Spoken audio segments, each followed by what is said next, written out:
কেউ ভগবানের সেবা করেন। আর অক্ষয় তৃতীয়ার বিশেষ মাহাত্ম্য হচ্ছে, বলছে শাস্ত্রে বলছে উপযুক্ত পাত্রে উপযুক্ত সময়ে উপযুক্ত পাত্রে যদি কেউ দান করা হয় তাই কি দান বলা হয়? সাত্বিক দান বলা হয়।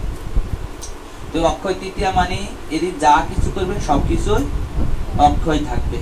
তো এদিন বেশিরভাগ ভক্তরা বিশেষ করে ভগবানের মন্দিরে অনেক দান করে। আমি দেখলাম আমাদের স্বামীবাগে অনেক ভক্ত, কেউ 1 লাখ, কেউ 2 লাখ, কেউ 5 লাখ, এরকম সংকল্প করে সবাই সংকল্প করে যাচ্ছে। তো এই দিনে যদি কেউ যদি ভগবানকে দান করে অক্ষয় তৃতীয়ার দিন, তাহলে তার এই দান সারা জীবন ভগবান অক্ষয় রাখবে।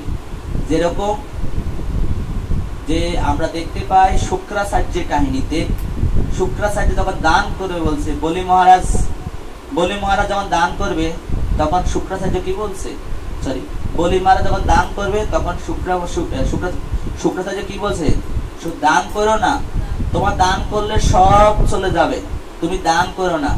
তখন বলি মহারাজ বলছে, আজকে আমি মনস্থির করছি দান করব, আজকে যদি আমার সর্বস্ব হারায় তারপর আমি দান ছাড়বো না। ভগবান বলছে মানে সেই বলি মহারাজ দান ছাড়বো না। তো তখন কি করলেন বলি মহারাজ, তখন শুক্রাচার্য যখন দান না করতে পারে এই কারণে কুমণ্ডলের ভিতরে তিনি মাসি হয়ে গেলেন। হ্যাঁ, একটু 2 মিনিট। তো মাসি হয়ে গেলেন, মাসি হয়ে কুমণ্ডলের ছিদ্রটা বন্ধ করে দিলেন। কিন্তু বলি মহারাজ কি করলেন, সে ঘাস নিয়ে সে তার চোখের মধ্যে মানে কুমণ্ডলের মধ্যে এরকম ক্লিয়ার করতেছে, কিন্তু করতে গিয়ে সে কুমণ্ডলের ভিতরে মাসি রূপ ছিল, ওইটা তার বলি মহারাজ বুঝতে পারে নাই। আর চোখে হাই হাই আমার সব শেষ করলো। কিন্তু বলি মহারাজ ওষুধের গুরু হইল, তিনি জানতেন যদি ভগবানকে দান করা হয় ভগবান তো সবকিছু নিয়ে যাবে, হরণ করে ফেলবে। তাহলে আপনি যে অক্ষয় তৃতীয়া দান করবেন, কাকে দান করবেন? কাকে দান করতেছেন? ভগবানকে দান করতেছেন। এখন তো ভগবান তো সব নিয়ে যাবে, আপনি কি করবেন? এখন তাই বলে কি দান করবেন না? হ্যাঁ, একজন আসি বললো, এই দান করা কি দরকার আছে? দান করা দরকার নেই।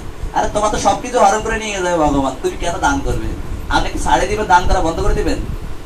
অক্ষয় তৃতীয়া ঠিক সেই রকম, অক্ষয় তৃতীয়ার উদ্দেশ্যে কেউ যদি দান করে ওই দান কোনোদিন বিফলে যাবে না। তো ভগবান দান গ্রহণ করে আবার তার প্রতিদানও দিয়ে দেয়। কিভাবে সম্ভব? বলি মহারাজ দান করছে, বলি মহারাজকে ভগবান কি চায়? 3 পাদ ভূমি চায়, স্বর্গ মর্ত পাতাল। 2 পা দিয়ে তো সব নিয়ে নিছে, স্বর্গ মর্ত সব দখল করে নিয়েছে, আর আছে লাস্টে 1 পা। মানে 1 পা কি করবে? তো বলিকে বলছে, বলি তুমি তো ছলনাবাজি, তুমি তো আমার আরেক পা কোথায় দিবে বলো? তোমার তো সর্বস্ব আমি নিয়ে নিয়েছি, তুমি মাত্র 3 পাদ ভূমি, আমি 2 পা দিয়ে সব নিয়ে, স্বর্গ মর্ত পাতাল সব নিয়ে, আরেক পা কোথায় দিব? তবু আরেক পা দেওয়ার জায়গা নেই। তখন বলছে তুমি আমার মাথায় দাও। তখন বলি মহারাজকে কি হল, বলি মহারাজের মাথায় ভগবান বামনদেব তার মাথায় পা দিয়ে দিলেন। আর যখন পা দিলেন, বলি মহারাজকে একবারে সুতল লোকে নিয়ে গেলেন। আমরা বলি না অতল বিতল সুতল তলাতল মহাতল রসাতল পাতাল, সে সুতল লোকে নিয়ে গেলেন।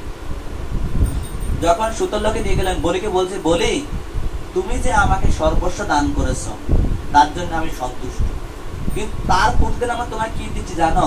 তুমি তো কোনো কার্পণ্যতা করো না দানের সঙ্গে, আমি তোমাকে সুতল লোকের রাজাই করে দিলাম, রাজা করে দিলাম। পৃথিবী প্রলয় হবে কিন্তু সুতল লোক কোনোদিন প্রলয় হবে না। তোমাকে সুতল লোকের রাজা করলাম, পৃথিবী প্রলয় হবে, কোনোদিন সুতল লোক প্রলয় হবে না। তাহলে দেখুন, সাধারণ একটু এলাকা দান করছে, একটা রাজার কটুকা দাঁড়ে থাকে, একটা এলাকা দান করছে, আর তাকে সুতল লোকের রাজা করে দিছে। তাহলে ভগবানকে যে দান করবেন, আপনার সর্বস্ব নিয়ে যাবে, তখন কি করবেন বল? হ্যাঁ, নাকি নিবে কি দিবে না ভগবান বলেন তো? হ্যাঁ, ভগবান যদি কেউ ভগবান 1 পা আগায়, ভগবান তার জন্য 10 পা আগাবে। ভগবান যদি কেউ 1 পা না আগায়, ভগবান তার জন্য 1 পা আগাবে না। তো ভগবানকে দান করি কোনো লস নেই। অক্ষয় তৃতীয়া তাই, ওদিন যা দান করবেন সবকিছু অক্ষয় থাকবে।